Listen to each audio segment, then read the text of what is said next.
Hello everyone, this is Anjali और स्वागत है आपका मेरे चैनल लर्न विद अंजलि में। इस वीडियो में हम डिस्कस करेंगे इन्वायरमेंटल एजुकेशन एंड अवेयरनेस के रिगार्डिंग कुछ multiple choice question. So first question is environmental education primarily किस चीज़ को टारगेट करता है, किस चीज़ पे एम करता है। सो ये एम करता है to develop awareness and concern for the environment. Environmental education जैसे नाम से ही ये सिग्निफाई कर रहा है कि इन्वायरमेंटल एजुकेशन की अंडरस्टैंडिंग हो एनवायरनमेंट की, अवेयरनेस हो, रिस्पॉन्सिबिलिटी, हम एक रिस्पॉन्सिबल सिटीजन बने इन्वायरमेंट के रिगार्डिंग या इन्वायरमेंट के टुवर्ड। सो ये बेसिकली सस्टेनेबल एक्शन को प्रमोट करता है, तो ताकि लोगों में अवेयरनेस क्रिएट हो और लोग कंसर्न हो इन्वायरमेंट के लिए, ताकि सस्टेनेबल अप्रोच को फॉलो करके वो इन्वायरमेंट को बचा सकें। So this is what environmental education targeting about. Second one is the first international conference जिसमें हाईलाइट किया गया था इन्वायरमेंटल एजुकेशन को। सो ये क्वेश्चन बहुत इंपॉर्टेंट है क्योंकि पहले भी ये पूछा जा चुका है। सो कौन सी पहली इंटरनेशनल कॉन्फ्रेंस है जिसमें इन्वायरमेंटल एजुकेशन की बात उठी है, उसको हाईलाइट किया गया। सो तिबिलसी जो है 1977 में, तिबिलसी डिक्लेरेशन हुआ था 1977 में। सो यहाँ पे they laid the foundational principle environmental education globally. तो यहाँ पे इन्वायरमेंटल एजुकेशन के कुछ फाउंडेशनल प्रिंसिपल को डिस्कस किया गया, उनकी नींव रखी गई। इन्वायरमेंटल एजुकेशन को यहाँ पे एक तरीके से फ्लरिश कराने के लिए कुछ प्रिंसिपल लाए गए। So Tbilisi Declaration 1977 is the correct answer. Which of the following is not a component of environmental education as per UNESCO? UNESCO के अकॉर्डिंग इसमें से कौन सा जो है इन्वायरमेंटल एजुकेशन का कंपोनेंट नहीं है? अवेयरनेस है, मतलब हमें इन्वायरमेंट के रिगार्डिंग अवेयरनेस क्रिएट करनी है। पार्टिसिपेशन, लोगों का पार्टिसिपेशन होना ज़रूरी है ताकि एक्शन लिए जा सकें। इवैल्यूएशन, ऑब्वियस सी बात है कि जब हम एक्शन लेंगे तो हम इवैल्यूएट भी करेंगे कि कितना हमने चीज़ों को ठीक किया है। सो इसमें जो कंपोनेंट नहीं है इन्वायरमेंटल एजुकेशन का, memorisation. Memorisation is not a component of environmental education. So इसलिए environmental education emphasise basically on awareness, knowledge, attitude, skills and participation. ठीक है। सो मेमोराइजेशन नहीं, मतलब रटवाना नहीं है चीज़ों को, बेसिकली मतलब ये है कि रटना नहीं है चीज़ों को। इन्वायरमेंटल एजुकेशन फोकस करता है कि लोगों में अवेयरनेस क्रिएट हो, लोगों को चीज़ों की नॉलेज हो, फिर उनके एटीट्यूड यानी कि उनके बिहेवियर में चेंज आएगा। ठीक है, उसमें स्किल डेवलप होंगी कि किस तरीके से हमें अपने इन्वायरमेंट को सेव करना है, क्योंकि जब उन्हें नॉलेज होगी तो वो स्किल डेवलप होगी। फिर वो पार्टिसिपेट करेंगे ऐसी एक्टिविटीज़ में जिससे कि इन्वायरमेंट को सेव किया जा सके। ठीक है। So memorisation is not a component.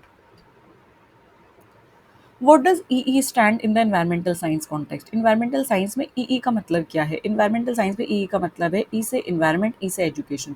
So environmental education, EE refers to environmental education with help people gain awareness and knowledge about the environment. Which of the following is a key goal of environmental awareness campaign?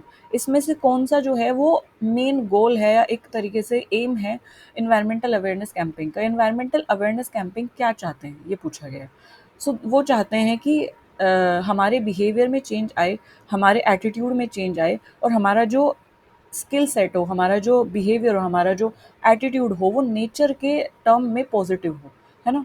So awareness campaign जो है they foster responsible behaviour and sustainable practices. तो वो चाहते हैं कि हमारा जो behaviour है वो सस्टेनेबल प्रैक्टिसेस, हम सस्टेनेबल अप्रोच, सस्टेनेबल प्रैक्टिसेस हम फॉलो करें, और हमारा जो बिहेवियर है वो रिस्पॉन्सिबल हो इन्वायरमेंट के टुवर्ड। जैसे कि अगर मैं बात करूँ, अगर कोई भी आपने फॉर एग्जाम्पल आपने चिप्स खाई है, तो चिप्स का जो पैकेट है आप डस्टबिन में डालें। This is a responsible behaviour toward environment, है ना। आसपास अगर आपको कूड़ा दिखाई दे रहा है तो आप उसको क्लीन करें टाइम निकाल के। अगर आपकी टैप जो वाटर की टैप लीक कर रही है तो आप उसको ठीक कराएं। अगर म्यूनिसिपल एरिया का जो वाटर है, आप वहाँ के जो you can say water bodies हैं, जैसे रिवर वाटर बॉडीज़ हैं, उसमें क्लोथ्स को वॉश ना करें, या उसमें गार्बेज को ना डालें, या उसमें इफ्लुएंट को रिलीज़ ना करें। सो ये सारे जो बिहेवियर हैं, ये क्या है? इन्वायरमेंटली रिस्पॉन्सिबल बिहेवियर है, सस्टेनेबल प्रैक्टिस है। The concept of sustainable development, अब बार बार हम पढ़ रहे हैं सस्टेनेबल डेवलपमेंट, तो कुछ तो इसमें बात होगी। सस्टेनेबल डेवलपमेंट जो है ये बहुत ही इंपॉर्टेंट कॉन्सेप्ट है जो कि एग्जाम में बार बार पूछा जाता है। सस्टेनेबल डेवलपमेंट जो कॉन्सेप्ट है वो पॉपुलराइज कहाँ से हुआ था? तो जैसे हमने सस्टेनेबल डेवलपमेंट के एमसीक्यूज देखे थे, वहाँ पे भी हमने इस बात के बारे में डिस्कस किया था। ब्रंटलैंड रिपोर्ट जो है, ब्रंटलैंड रिपोर्ट 1987 में, वहाँ जो रिपोर्ट का नाम था अवर कॉमन फ्यूचर, अवर कॉमन फ्यूचर। ठीक है। So this is the report in 1987 सो यहाँ पे सबसे पहले सस्टेनेबल डेवलपमेंट के बारे में डिस्कस हुआ as a meeting present need without compromising future generation. और सस्टेनेबल डेवलपमेंट किस तरीके से डिफाइन होता है, क्या इसका मतलब है कि हम क्या करें, हम रिसोर्सेज को कुछ इस तरीके से यूज़ करें कि हम प्रेजेंट नीड को सेटिस्फाई कर पाएँ, मतलब हम लोग भी सेटिस्फाई हो पाएँ और हम जो फ्यूचर जनरेशन है उनकी नीड्स को सेटिस्फाई करने से ना रोकें, मतलब कि इतने रिसोर्सेज छोड़ दें कि जो फ्यूचर जनरेशन है वो भी अपनी नीड्स को सेटिस्फाई कर पाए। तो basically responsible usage of resources की यहाँ पे बात हो रही है और ओवर एक्सप्लॉयटेशन ना किया जाए रिसोर्सेज का। Environmental education in India was made a compulsory subject at all levels by Supreme Court। तो सुप्रीम कोर्ट ने क्या किया, इन्वायरमेंटल एजुकेशन को इंडिया में कंपलसरी सब्जेक्ट बना दिया सभी लेवल पे, चाहे वो प्राइमरी लेवल हो, सेकेंडरी लेवल हो या टर्शरी लेवल हो, मतलब कि आफ्टर ट्वेल्थ या इन कॉलेज लेवल। ठीक है, तो इन्वायरमेंटल एजुकेशन हर लेवल पे कंपलसरी सब्जेक्ट सुप्रीम कोर्ट ने बनाया। और ये कब, किस ईयर में ये चीज़ हुई, ये हुई 2003 में। तो 2003 में सुप्रीम कोर्ट ने मैंडेटेट कर दिया, यानी कि मैंडेटरी बना दिया उसको, like it has to be, environmental education को मैंडेटरी कर दिया स्कूल्स में, इवन कॉलेजेस में भी, ताकि इन इकोलॉजिकल लिटरेसी को प्रमोट किया जा सके, जो इन्वायरमेंट का जो रेट है, डिग्रेडेशन रेट, उसको कम किया जा सके। Which organisation launch the eco club programme in school. कौन सी ऑर्गेनाइजेशन ने इको क्लब प्रोग्राम स्कूल में लॉन्च किए all over the India. So MOEFCC यानी ministry of environment forest and climate change, इसकी जो फुल फॉर्म है वो भी बहुत इंपॉर्टेंट है, ये भी पूछ ली जाती है। Ministry of environment forest and climate change, CC for climate change. So इसने क्या किया, इको क्लब्स को स्प्रेड किया ताकि इन्वायरमेंटल अवेयरनेस को all over the India spread किया जा सके लोगों के बीच, और स्कूल के जो स्टूडेंट्स हैं, कॉलेज के जो स्टूडेंट्स हैं, उनके बीच में।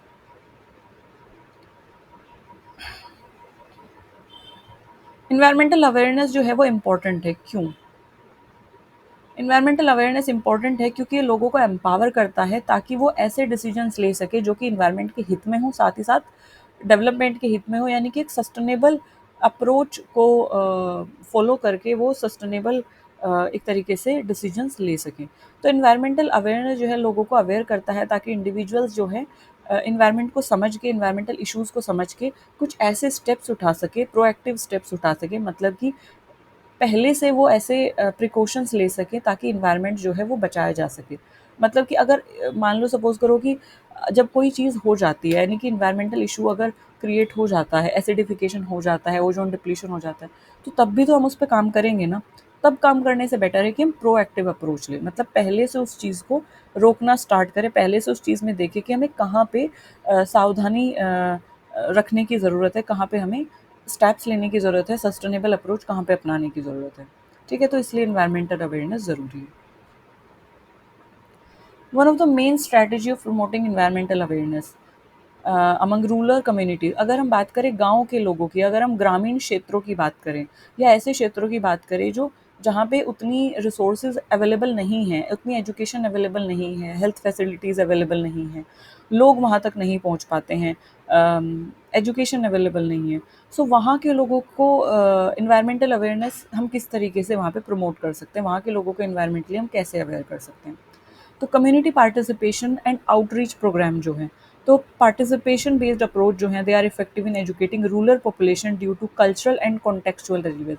वहाँ पे हम क्या कर सकते हैं, उन्हीं लोगों को उनके कल्चर के कॉन्टेक्स्ट से जोड़ के, और कुछ इस तरीके से हम कम्युनिटी पार्टिसिपेशन, कुछ ऐसे यू कैन से प्रैक्टिसेस करा सकते हैं जो कि वहाँ की जो कम्युनिटी है वो इन्वॉल्व हो। जैसे कि अगर मैं बात करूँ एग्रीकल्चर की, सो ग्रामीण क्षेत्रों में प्रोमिनेंट जो एक तरीके से लाइवलीहुड का सोर्स है वो एग्रीकल्चर है। तो एग्रीकल्चर पे अगर उनको हम उसी तरीके से जोड़ दें, एग्रीकल्चर के पर्सपेक्टिव से हम लोगों को अवेयर करें कि देखिए अगर आप केमिकल फर्टिलाइजर्स यूज़ करते हैं तो ये नुकसान है आपकी खेती में, लेकिन अगर आप मैन्योर यूज़ करते हैं या वर्मी कंपोस्ट यूज़ करते हैं, या अगर आप ड्रिप इरिगेशन यूज़ करते हैं, ऑर्गेनिक फार्मिंग यूज़ करते हैं, तो किस तरीके से आपको बेनिफिट करेगी।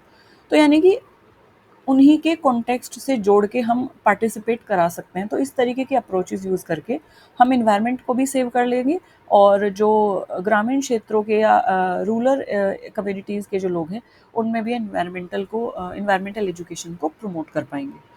So yes, this is it in this video. Next video में हम पढ़ेंगे एनवायरमेंटल एथिक्स के बारे में। तब तक के लिए हँसते रहिए, मुस्कुराते रहिए, खुश रहिए। Thank you for listening me so patiently. Bye bye.